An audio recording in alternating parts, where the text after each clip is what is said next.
As the violence in Manipur enters day 53, unabated measures to bring about peace in the hill state are on. The central government hosted an all-party meet chaired by Home Minister Amit Shah in Delhi, where the representatives from Shiv Sena, TMC, Mizo National Front, BJD, AIADMK, DMK and AAP party were all in attendance. The National Investigation Agency has also been working to probe various incidents of violence in the state, the latest being a car bomb exploding outside the Kwakta village near Imphal. How to bring about peace in the state of Manipur remains the big focus. Joining us live at this point is Major General Sudhakarji, geopolitical expert. We also have Major General Rajan Kochar, defense expert, joining us live. RVS Mani, former Under Secretary Internal Security, is also live with us on the program. RVS Mani, what are the challenges that remain in efforts to bring long-standing peace to Manipur?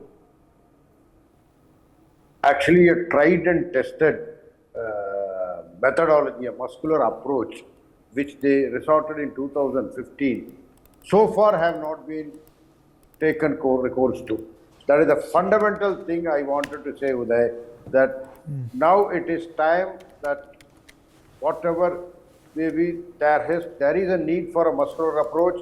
If need be, the footprints, the government is aware, the footprints are there somewhere in the neighboring, crossing over to the neighboring borders. There is no doubt about it. Otherwise, the local insurgent group cannot sustain it for so long. And number two, there is a denial of the fact that cookies as an ethnic group are always vulnerable to influence from forces from across the border, whether it is Chinese, because whether the Naga imbroglio, which was continued for a long time, the cookies and the Nagas had a trouble there in 1990s. And now we are having the same cookie group getting into trouble with their local inhabitants. So cookies per se is a vulnerable group. I do not know whether you handle it by appeasement, assuaging, stopping disaffection, or by muscular approach. But the fact is that cookies, let's not be under any denial that cookies are vulnerable to influence by the forces across the border. These are all certain facts. Keep it in mind. Irrespective, because opposition party has got into this habit of opposing whatever the Prime Minister does. I do not know what is their problem with the Prime Minister, whether he does good or not, but first time the Northeast saw progress was in the aftermath of a muscular approach in 2015, and that is what forces inimical to the country are trying to disturb by virtue of introducing fresh insurgency, fresh ethnic conflicts into the Northeast, and this has to be kept right away inside without telling the specifics. I have told for many other things which my friends from the defense expert will be able to appreciate. So please don't assuage or appease any particular ethnic group, and also handle it as you handled it very beautifully in 2015. Our security forces were given a free hand. They went into Myanmar and handle the mischief makers. Let us repeat that, and that would be the only recourse for a long-lasting peace in Manipur. And first start with that, and later think about the issues of peace. We will talk later. We will revisit them later. If there is some issues of disaffection, a disaffection issue would not have gone on for so long. It's almost 2.5 months. And what is the disaffection about? That I am not snatching away some Manipur High Court has given it as a relief. It is through a due process of law. The other people cannot. If they have an agreement, they should take recourse to law. A legal institution go to Supreme Court and challenge it. But certainly this is not the way. It is very clear that they are being misled, or some invisible hand is handling them. Whether it is our own friends from the opposition, I do not know. Whether it is from people across the border, we do not know. But this needs to be appreciated and taken to its logical conclusion. Thank you, Uday. Thank you very much. Yes, let me also join Major General Sudhakarji then into this conversation too. Major General Sudhakarji, on the fact that the NIA now has begun a probe into the recent blast there, and also these conspiracies now coming to light in who perhaps is behind this latest fresh round of violence. Uday, good afternoon. Thank you for inviting me to your show. I have often in NewsX channel maintained my logic and rationale in responding to the question. what is the problem and who's behind the problem. And I have always consistently maintained my articulation on the lines of, firstly, let me show through the camera. There is a book. I hope it is visible. The Great Game East, and he is the author. Okay, so viewers, they would do good if they can read this book. It's not too old, 2015-16 version. It gives out a perspective of how the axis of interest of China and India, India's Act East policy and China's CMEC, China-Myanmar Economic Corridor, they are intersecting in Myanmar. And China has successfully carried out the transportation of the cargo from Singapore through Thailand, through Myanmar, to Sichuan, Yunnan province, by multimodal transportation system. And India has not been able to succeed in the Act East policy to extend the ground connectivity. It may be doing otherwise with Southeast Asia and ASEAN nations. This is one point. There is an external angle. Let's not lose sight of the fact that Manipur is a border state and it has a border of 352 kilometers with Myanmar. At one point in time, historically and geographically, Manipur is nothing but it is an extension of the ethnic commonality of the population spilling over across the border. Therefore, there is a traditional and historical understanding in practice that 16 kilometers towards Myanmar, 16 kilometers towards India, along the entire stretch of 1642 odd kilometers border, this is being practiced, the free movement of people from each other's side. Second point, this book also highlights, indicates, as also the latest international report, that the Golden Triangle, which essentially is to touch Myanmar or cut across Myanmar, Thailand and Laos, has got extended to include Manipur and Nagaland of India. This is clearly coming out, and you would find in past 10 years or so, there is a number of drug lords who are operating in the area, and the freedom which the cartels are moving inside Manipur is actually standing out. Colonel Tripaঠি's CO-46 Assam rifle, who was ambushed along with his family and a few security personnel in 2021, is a classic example. Third point that I wish to highlight as part of the external factor is that the illegal weapons to include the sniper rifles, you have drones, you have rocket launchers, you have M16 rifles, you have AK-47s, with markings of made in China, are flowing down easily from a place called Ruli, Yunnan province, northern province, along with the border with Myanmar. So these are the three few highlights, and there is an important thing which is happening. That is, post 1st February 2021 in Myanmar, the military junta is not operating on its own design. There are diktats which are being disseminated or instructed by the Politburo of China to the military junta in Myanmar, and they are operating as per that, and that military junta is affiliated to some party, some grouping, which are called as the valley-based insurgent organization, for example, People's Liberation Army. Also, there is a PDF, the People's Democratic Front, constituting around 26 odd subgroups of Meitei, Kuki, Zomi, etc. They are linked to the Kuki Chin tribe towards India side. So these are the linkages, but what stands out very, very clearly is that the Myanmar junta, possibly whenever they strike the target, the PDF is a Progressive Democratic Front, there is a reported migration taking place across the border into India, whose numbers have gone beyond 56 as per the official census. Unofficially, I am told it's crossed 1 lakh. Majority of them are in Mizoram, some of them are in Manipur. Within Manipur, the internal situation, there is a land problem, there is a problem of reservation, there is a problem of Maitai not being included in the scheduled tribe list. There is also a problem of hill tribes, poppy cultivation, drive against the poppy cultivation. There is also a problem of lack of development and different issues. 53% Maitai occupy 10% of land area, and rest of the land area is possibly is the hill segment, which is occupied by the 10% or whatever are the tribal population in the hill segment. So this is the broad parameter I want to give.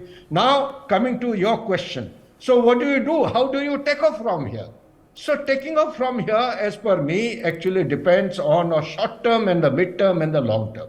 In the short term, we must bring down the ceasefire, bring ceasefire into effect as early as possible. How do you achieve it?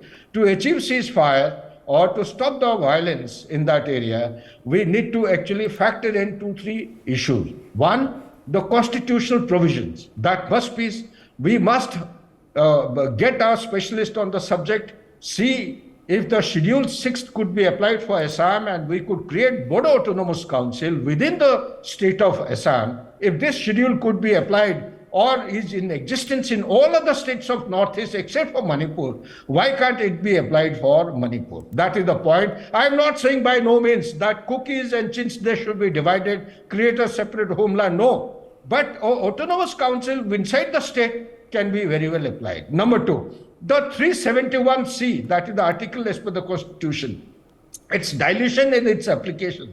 Why it cannot be done in some form so as to meet the aspirations of both the hill segment and this. And third and most important point in the under the short term is we need to clarify that the cookie zones are not as per the list and the promulgation of order which was announced in 2008. The suspension of operations, they are nowhere actually listed as terrorists or insurgents or Valley West insurgents. You check up the list, as per that the Valley West insurgents have been listed out as PLA, UNLF, KYKL, PREPAC, KCP, etc. But the cookies and the Jomis are nowhere. So that misgiving in your channel only, Gladdy has been making a lot of noise, and I must clarify this point that nobody is telling them to be terrorists or the insurgents, Valley West insurgents. They are not there. They are peaceful people. We need to look after the genuine aspirations and try and meet them. Then comes the midterm. In this part only, how do you enforce peace? How do you bring about ceasefire? There is a methodology in madness, and that madness is that the army and the security apparatus must be pressed into service. I was told by a learned person from the valley floor itself that because of the SOO signed in 2008, the application of the security apparatus on ground to conduct surgical operation is forbidden, which I was shocked. I could not find any literature on this subject, and this was clarified to me in a Twitter space. If it is true, then there has to be a partial revocation of the SAO. Therefore, the military operation, when you carry out combing operations to recover, 1,800 weapons have been recovered out of 4,500, plus 4,000 odd state-of-the-art equipments have come in across the border. So all these weapons, they have to be brought in, recovered, put into the armory as early as possible by carrying out successful and effective surgical operation by the security apparatus. To do that successfully, they have to isolate the area physically and digitally. They have to have isolation of the area in layers. Need be from my side, I would strongly recommend to Government of India to go in and seal the border with Myanmar, revisit the concept of border management, carry out counter-infiltration deployment of the troops. Otherwise, if you linger it may become a second Jammu Kashmir. Second point is the midterm. So what do you do in the midterm? Midterm, I essentially feel all the endeavors that the Government of India, as per Home Minister's advice and directions, have taken off in earnest. They must be put into effect in letter and spirit. And essentially, the peacekeeping missions, there is no point having a whole lot of 100 people or 50 people in the group. Key elements must be there.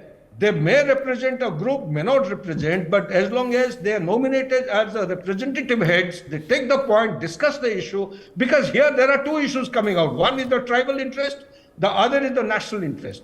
National interest may not be able to meet the aspiration of the tribes, and the tribal demands may not be as per the requirement of the national interest. Therefore, in my opinion, the national interest must be safeguarded, must be protected and taken forward. And as far as the long term is concerned, there is a requirement to carry out a long-term analysis of this problem so that it is once and for all the issue is addressed. It is not Kuki and Meitei alone. There is a multiple kind of a canvas which is prevailing in Manipur traditionally for past 2,000 years or more. They need to be addressed in a holistic, comprehensive manner. Constitution has to be amended. Autonomous Council must be considered, like the way we have done in Bodo Autonomous Council in Assam, or likewise, something has to be done. And poppy cultivation, as per me, drive must continue. We cannot afford to extend the Golden Triangle into this area. Back to you, Uday.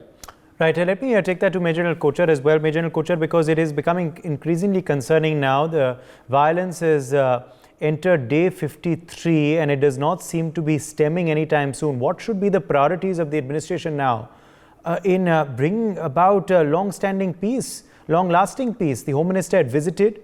It seemed that peace was there for a few days, but then the violence broke out once again. Obviously, it has taken an extremely violent turn with news of these blasts as well.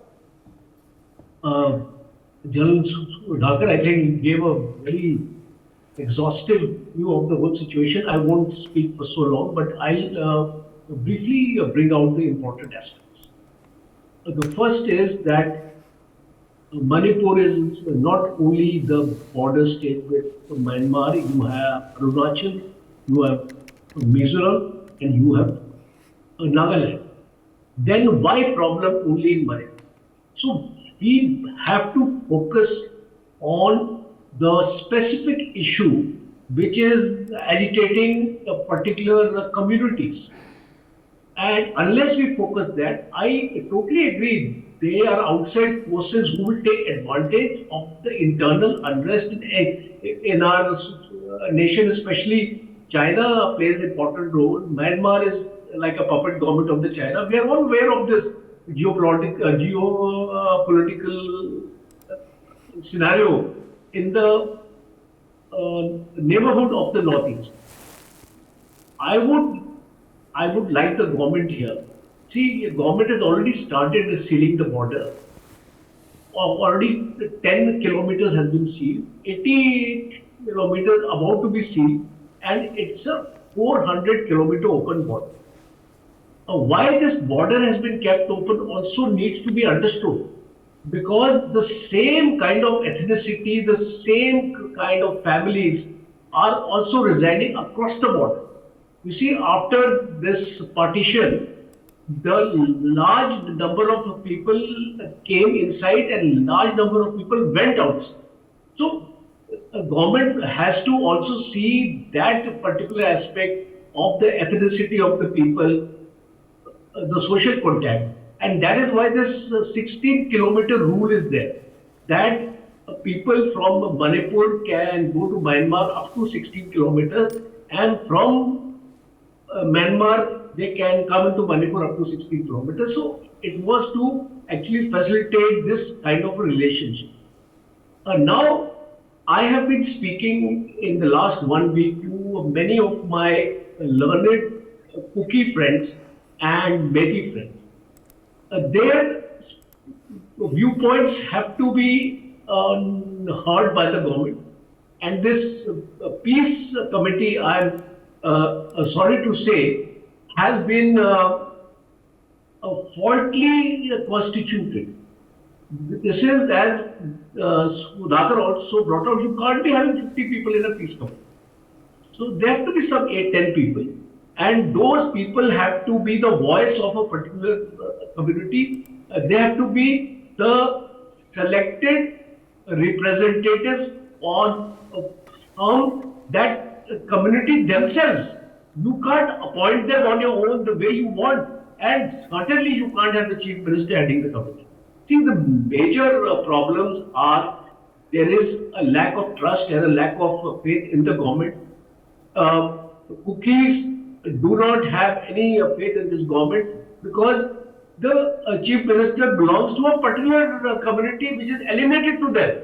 So, I think what the Home Minister has done, he has taken a very pragmatic step. He has brought all the political parties together, because let me tell you, this is a political problem.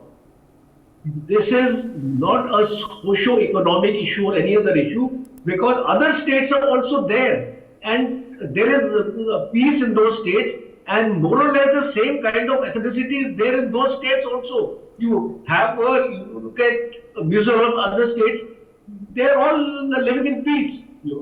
They had their problems earlier, and their problems were actually resolved through a mutual sort of a discussion among the communities.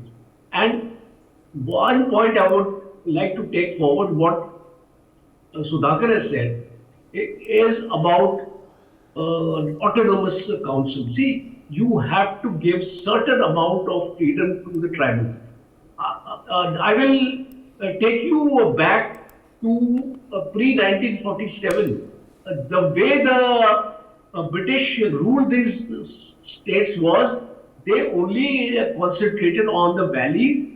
They left the hills to the tribes to conduct their affairs in their own way, because they understood that we cannot start interfering into the affairs of the tribes.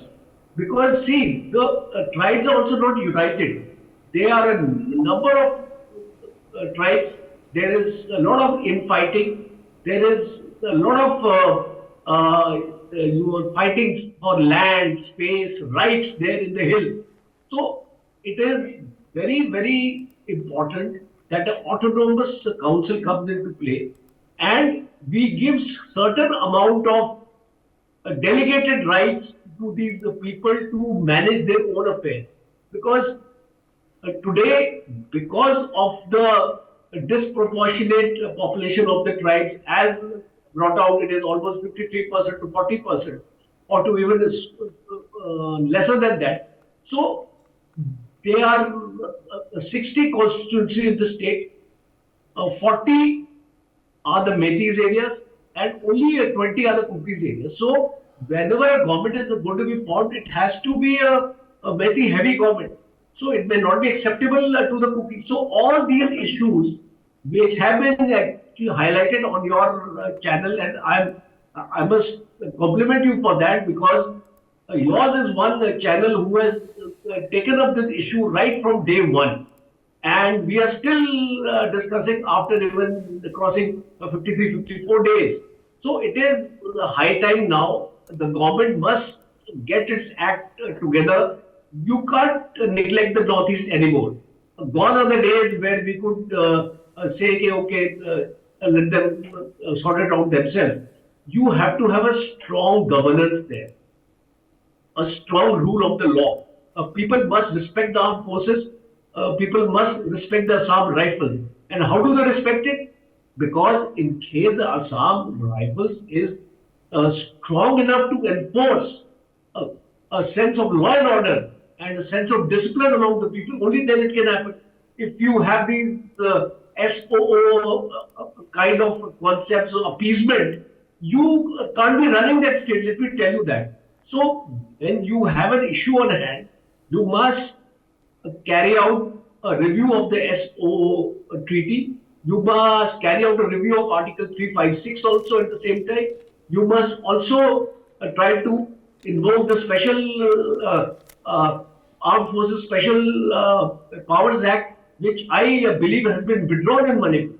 So you have to bring in all this, because see, unless you allow the security forces a free hand, you can't expect in 134 districts, 134 magistrates to accompany them, whenever they carry out an operation. So I would recommend all these measures to be taken up simultaneously, subject to how the discussion in the peace committee takes place. And certainly, okay, I believe NIA has also ordered an inquiry there, I believe, of this recent yes. SUV incident. So I think the scope of the inquiry has to be enlarged. Okay. We have to find out that who are these insurgent groups who are taking advantage. Absolutely. No, there is a new focus now on the insurgent groups who could perhaps be responsible for this fresh round of violence. For more such videos, subscribe to the NewsX YouTube channel, hit the bell icon.